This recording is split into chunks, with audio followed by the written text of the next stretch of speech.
नमस्कार दोस्तों। भारतीय सेना के 3 भाग हैं, नेवी, एयरफोर्स और आर्मी। इन सभी के अंदर भर्ती होने के लिए पिछले यदि 2 साल के टाइम पीरियड को हम हटा दें तो हर 6 महीने के अंतराल के ऊपर एक भर्ती होती है और उसी के थ्रू इन सेवाओं के अंदर सैनिकों को भर्ती किया जाता है। पूरे देश के अंदर पिछले 2 साल से कोई भी भर्ती नहीं होने के कारण पूरे देश में विरोध हुआ और इन सब के बाद में 13 जून 2022 को भारत सरकार ने एक नई योजना लेकर आई जिसका नाम है अग्निपथ। आज हम विस्तार से इसी योजना के बारे में चर्चा करेंगे, तो आइए देखते हैं। दोस्तों, अब भारत सरकार ने भारतीय सेना में भर्ती होने के प्रारूप को ही चेंज कर दिया है। अब यदि आपको इंडियन आर्मी, नेवी और एयरफोर्स में यदि भर्ती होना है तो उसके लिए आपको एक 4 साल के अलग से टाइम पीरियड से होकर गुजरना होगा और उसी का नाम है अग्निपथ। आप में है देश के लिए मर मिटने की भावना और साथ में है अग्नि जैसा तेज, तो तैयार हो जाइए अग्निपथ पर चलने के लिए। आज हम अग्निपथ के अंदर सेवा के अंदर जाने के लिए क्या क्या आपकी क्वालिफिकेशन होनी चाहिए, क्या क्या उसके लिए और क्या करना होगा, 4 साल का टाइम पीरियड में आपको क्या सैलरी रहेगी, इन सब के बारे में चर्चा करें। दोस्तों, इसके लिए आपकी फिजिकल और मेडिकल क्वालिफिकेशन वही रहेगी जो पहले भारतीय सेना के अंदर होती थी। इसके अलावा एज आपकी 17 से 21 साल के बीच में होनी चाहिए। इसके अलावा 3 फॉर्मेट इसके अंदर बनाए गए हैं। एक आपकी 10th यदि होती है, 12th होती है और एक ITI होती है। तीनों के अंदर ही भर्ती होने के अलग अलग ट्रेनिंग पीरियड रहेगा और अलग अलग ही सर्विस पीरियड रहेगा। इस 4 साल की सर्विस पीरियड के बाद में इन सैनिकों को अग्निवीर कहा जाएगा तथा इन अग्निवीर जो यह चाहते हैं कि मैं इंडियन नेवी, एयरफोर्स और आर्मी के अंदर परमानेंटली रहना चाहता हूं, वो इसके लिए अप्लाई कर सकते हैं। पर इन सभी अग्निवीर जो 4 साल के बाद में निकलेंगे उनमें से सिर्फ 25% ही ऐसे होंगे जो भारतीय सेना के अंदर भर्ती हो पाएंगे।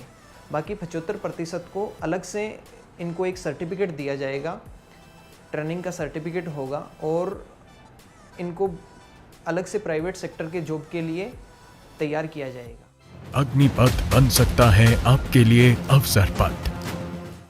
अब हम बात कर लेते हैं इनको 4 साल के टाइम पीरियड के अंदर मिलने वाली सैलरी के बारे में। तो इन 4 सालों के अंदर इनको जितने भी सैलरी मिलेगी उसका 30% इनकी बचत के रूप में जमा होगा और 30% ही गवर्नमेंट की तरफ से मिलाया जाएगा। जैसे पहले साल की सैलरी इनकी रहेगी 30,000 रुपये, जिसमें से 30% इनका बचत के रूप में जमा होगा यानी कि 9,000 रुपये और 9,000 रुपये गवर्नमेंट की तरफ से मिलाया जाएगा।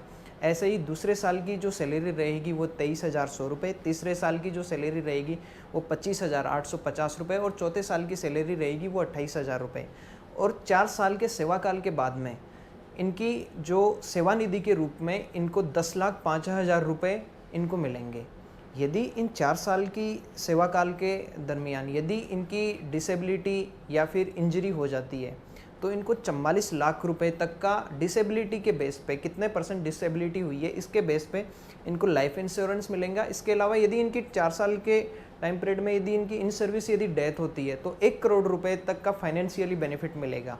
इसके अलावा यदि जिस टाइम से इनकी डिसेबिलिटी या डेथ होती है उसके बाद का जितना भी सर्विस टाइम बचता है 4 साल का, उसकी पूरी सैलरी इनको इनके गार्जियंस को मिलेगी। भारतीय वायु, थल एवं नौसेना। दोस्तों, भारतीय सेना में भर्ती होने के लिए जितने भी दोस्त मेरे इंतज़ार कर रहे हैं उन सब के लिए सबसे बड़ी खुशखबरी की बात यह है कि आने वाले 3 महीनों के अंदर 46,000 पदों के ऊपर अग्निवीरों की भर्ती करी जाएगी।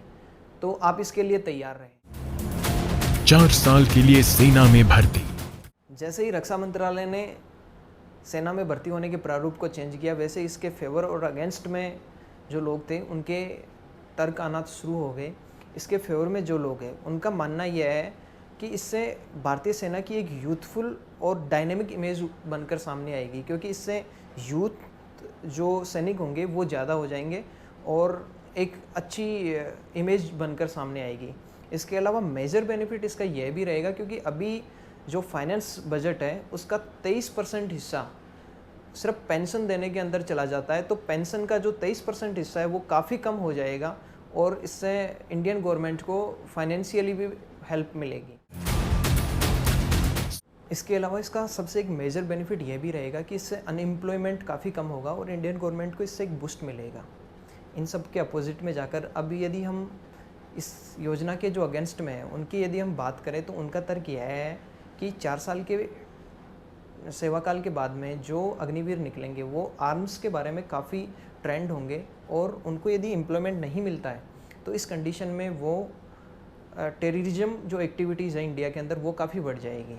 इसके अलावा जो इसके अगेंस्ट में है उनका यह भी मानना है कि पहले जो भारतीय सैनिकों को एक सिक्योरिटी मिलती थी पेंशन के रूप में, वो सिक्योरिटी नहीं मिलने के कारण से उनके अंदर जो सेना के प्रति जो जज्बा रहता था वो काफ़ी कम हो जाएगा।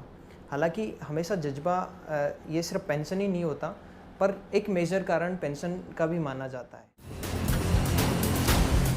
इसके अलावा यदि हम बात करें तो जो इसके अगेंस्ट में उनका यह मानना है कि इसका अभी तक कोई भी पायलट प्रोजेक्ट लॉन्च नहीं किया गया है। इस कारण से इन फ्यूचर इसकी क्या क्या खामियां निकल कर आती है और क्या क्या इसके डिसएडवांटेज रहते हैं इसके बारे में अभी बता नहीं सकते, पर इसका डायरेक्ट इतने बड़े स्केल पे इसको लागू करना ये बहुत बड़ी अपने आप में ही एक डिसएडवांटेज है। इसके अलावा इसके जो अगेंस्ट में उनका यह भी मानना है कि यह गवर्नमेंट का निजीकरण के साथ देने के लिए एक और कदम है जो निजीकरण को बढ़ावा देने के लिए किया गया है। सामना कर पाऊं चाहे जो भी हो संघर्ष, जिसमें मेरी जिंदगी बने और उत्कर्ष। आपको हमारा ये वीडियो इन्फॉर्मेटिव लगा है और आपको इसके बारे में और डिटेल में जानकारी चाहिए हो तो आप कमेंट बॉक्स में कमेंट करके ज़रूर बताइए। इसके अलावा आपको यदि ये वीडियो अच्छी लगी हो तो लाइक, कमेंट और शेयर ज़रूर करें। एक फैसला, एक आवाज़, एक नई पहचान।